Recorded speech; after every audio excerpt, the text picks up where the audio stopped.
رجب علی خیاط شخص کہتا ہے کہ میں انہیں لے کے جا رہا تھا درس پہ، میری ڈیوٹی ہوتی تھی. میں نے کہا میرا بیٹا میری بیوی شدید علیل ہے، بہت بیمار ہے، ڈاکٹروں کی سمجھ میں نہیں آ رہا کیا بیماری ہے، کیا ہے. تو انہوں نے کہا کہ ڈاکٹروں کی دوا سے کچھ نہیں ہو سکتا.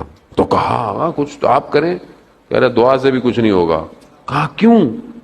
کہا اس نے تمہاری غیر موجودگی میں تمہارے بچے کو، اس کا بھی بچہ ہے لیکن اسے بہت غلط طریقے سے مارا، اس بچے کی آہ نے تمہاری بیوی کو بیمار کر دیا. تو کیا کروں؟ کہا بچے کو کچھ کھلونے دو، چھوٹا بچہ ہے، کھلونے دو، چیزیں دو، پھر اس کو ماں کے پاس لے کے جاؤ. ہمیں پتہ ہی نہیں ہے ہماری پکڑ کہاں ہے زندگی میں، ہماری مصیبتیں کب آزوں کا کہتے ہیں مولانا پوری زندگی میں مشکل ہے. کیا مشکل ہے؟ ڈھونڈیں. مشکل آپ کے اطراف میں ہے. خدا تھوڑی چاہتا ہے آپ کو تکلیف دے، وہ تو خالق ہے. اس نے تو کہا کہ میں نے پوری دنیا کو تمہارے لیے بنایا ہے مگر تمہیں اپنے لیے بنایا ہے. اب اگر ہم سے اگر کچھ نہیں ہے تو اس کا مطلب ہے کہ بھئی یا تو ہم اس کی حکمتوں کو سمجھیں اور یہ بھی دعا مانگے نا کہ اس کی حکمت سمجھ میں آئے. بات اگر انسان کی زندگی میں ایک حادثہ ہوتا ہے، ایک واقعہ ہوتا ہے اور اس کو کئی عرصے کے بعد سمجھ میں آتا ہے او یہ اس لیے ہوا تھا، اس لیے ہوا تھا.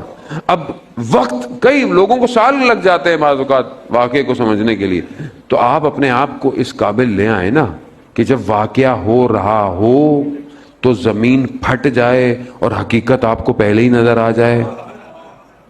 کیسے سمیٹیں گے؟ ظاہر ہے اپنے آپ کو اس قابل کرنا پڑے گا. عزیزان محترم، سادہ آدمی امام کو نہیں چاہیے، تھوڑی سی محنت تو کرنی پڑے گی. تھوڑے واجبات اچھے کریں، قرآن کی تلاوت، کوئی تلاوت کرے.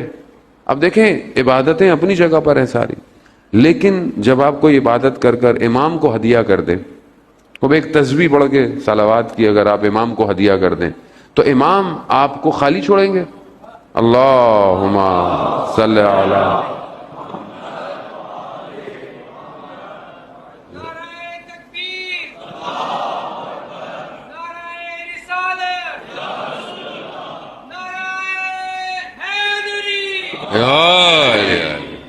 عزیزان محترم، خوب ایک عالم دین نے ایک شخص سے کہا کہ کچھ اور چیزیں بھی پڑھنے کو کہیں، لیکن کہا کہ 5 قرآن کی آیات ڈیلی پڑھ کے امام کو ہدیہ کر دو.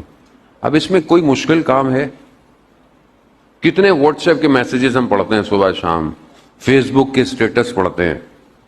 5 قرآن کی آیتیں پڑھنے میں کتنی دیر لگتی ہے؟ تو ہم کچھ تو کریں امام کے لیے. بھائی کچھ کریں گے تو آپ کے پاس کچھ تو ہو کہ مولا یہ میں کرتا تھا آپ کی، صرف آپ کی خاطر. تو اپنی زندگی میں بنائیں کہ ہم امام کے لیے کیا کریں. عزیزان محترم، بہرحال امام کی تڑپ بڑی ضروری ہے. یہ تڑپ ہوگی تو ہی انسان کسی کمال پہ پہنچے.